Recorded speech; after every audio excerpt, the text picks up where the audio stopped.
રામ રામ બધા મિત્રોને અને ફરીથી મારા નવા વ્લોગમાં તમારા બધાનું દિલથી સ્વાગત છે। અને અત્યારે આવી ગયો છું હું મારા ગામમાં ડેટાણ ગામની અંદર મા અમરધામ આશ્રમની અંદર। અને મા અમરધામના આશ્રમમાં આજે અષાઢી બીજનો મેળો છે અને અષાઢી બીજની ઉજવણી છે અને ભવ્ય સંતવાણી છે। અને અત્યારે તો બધા માણસો આવી ગયા છે, ભાવિ ભક્તો અને અમારા ગામના બધા। અહીંથી ડેટાણ ગામનો નજારો પણ કંઈક અલગ જ દેખાય છે।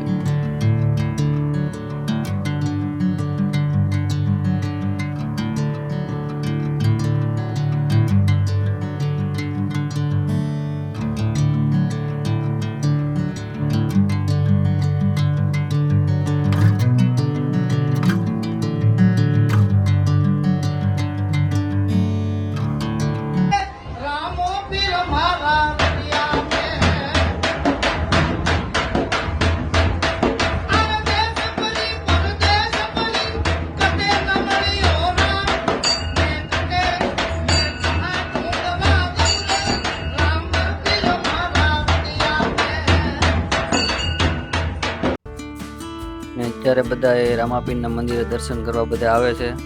તો અત્યારે બગીચા અહીંયા મસ્ત મજાના બનાવી નાખ્યા છે અને આ મંદિર છે રામાપીરનું અને બધા દર્શન કરવા આવે છે। આજે તો બહુ માણસોની ભીડ છે, ઝાઝી બધી। અને તમે અહીંથી નીચે જુઓ ને તો મેળામાં પણ એટલું બધું માણસો છે ને કે તમે વાત પૂછોમાં, એટલું તો મેળામાં છે। એટલું આ બાજુ બધે મેળામાં માણસો કેટલું છે અને ચારે બાજુ ડુંગરા ઉપર જો ને તો નીકળું માણસો અને ગાડીઓ દેખાય છે। આ બધે જોવો છે ને પણ કાંઈ ન ઘટે। અને અહીંથી પણ જોવો ને તો નીકળું માણસો જ છે ઠેઠ આખા બધાય। અને નીચે આપણે આવો ને તો નીચે બધું ચોપાટી જેવું છે, નાના બાળકોને રમવા માટે હિંચકા છે, લસરપટ્ટી છે, મસ્ત મજાની સુવિધા કરવામાં આવી છે। અને અહીંયા જો અત્યારે બધા રમકડા વેચાય છે, મસ્ત મેળા જેવો માહોલ છે, તો મેળો જ કહેવાય કારણ કે રમકડાને બધું વેચાય છે। જો અત્યારે બધા રમકડાને બધું લે છે। અને આ છે આંબાની બાગ છે, આપણે દેવેન્દ્રદાસ બાપુએ બધા આંબાને બધું આંબા વાવેલા છે। આ મેળામાં કયા ગામના માણસો આવ્યા હતા જરાક કોમેન્ટ કરી દેજો। અને આ સગડોળમાં કોણ કોણ બેઠું છે કે ડુંગરા ઉપર કોણ બેઠું હતું જરાક મને કોમેન્ટ કરી દેજો। અને આ સગડોળમાં કોણ બેઠું હતું જરાક પહેલેથી કોમેન્ટ કરી દેજો, કારણ કે આમાં મને શક્કર બહુ ચડે ને આમ તો બધા ઓલામાં શક્કર ચડે, એમાં બેઠા જેવું નથી। જો માણસો એટલી બધી પબ્લિક આવી ગઈ છે અને બધા મેળામાં છે અને ફૂલ મેળાની મોજ કરે છે। અને અહીંથી જોવો ને ઉપરથી કંઈક મેળાનો નજારો કંઈક અલગ જ છે। અને આ બધા શકડોળમાં જો બેઠા છે, કેવું મસ્ત મજાનું શકડોળ ફરે છે।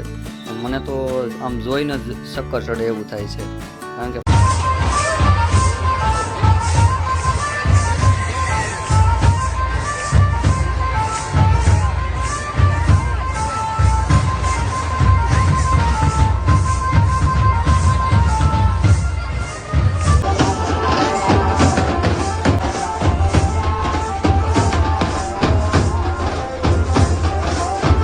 આ છે દેવેન્દ્રદત્ત બાપુ જે આખો મા અમરધામ આશ્રમ સંભાળે છે। અને આ ઉજવણીમાં હીરાભાઈ સોલંકી પણ હાજર રહ્યા છે અને અત્યારે તો હીરાભાઈ આવી ગયા છે।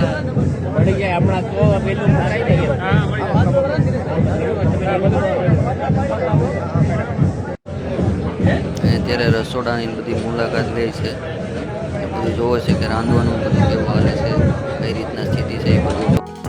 તો અત્યારે બધા મહેમાનો જમવા બેઠી ગયા છે, મસ્ત મજાનું જમી રહ્યા છે। અને જો અહીંયા બધું પીરવવાનું ચાલુ છે અને આ બાજુ બધા મિત્રો જમવા બેઠી ગયા છે। જોવાનું તો બહુ માણસો ચારે બાજુ છે। અને અહીંયા અંદર પણ શેડ બનાવેલો છે, ત્યાં પણ બધે આજુ બધું માણસો જમવા બેઠું છે। અને અહીંયા છે આપણે બ્રિજરાજભાઈ સોલંકી આવી ગયા છે, આપણે આગળ એને પણ બતાવશું। અને બધા મિત્રો જમવા બેઠા છે અને જો અહીંયા છે બ્રિજરાજભાઈ સોલંકી, એ પણ હાજર રહ્યા છે। દેવેન્દ્રદાસ બાપુ બધા બેઠા છે। જો એટલા બધું માણસો અહીંયા પણ છે અત્યારે। અને અત્યારે બધા જમીન બેઠી ગયા છે, મસ્ત મજાનો આરામ કરે છે। તો ચાલો હવે તમને રાતનો નજારો બતાવો, રાતે પણ કંઈક અલગ જ છે।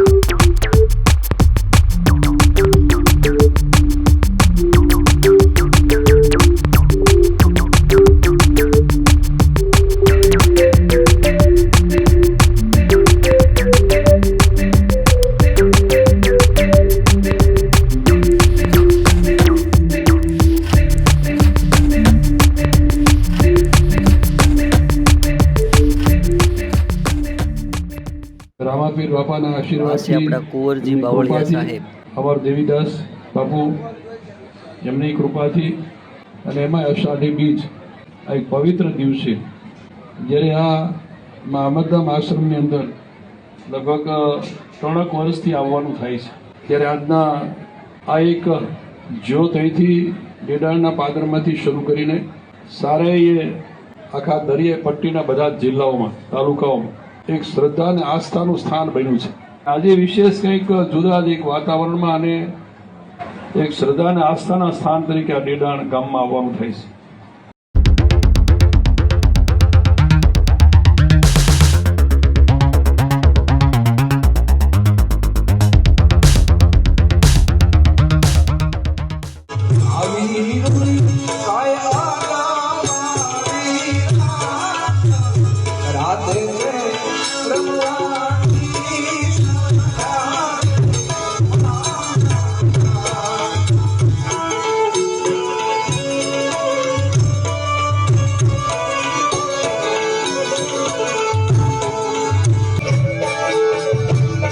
દાદાની મોજ આ હો ભાઈ, કાંઈ ન ઘટે.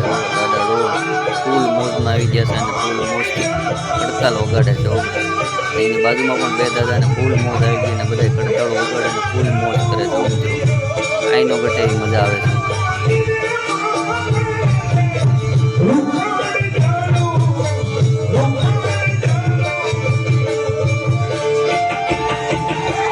હા સરકારી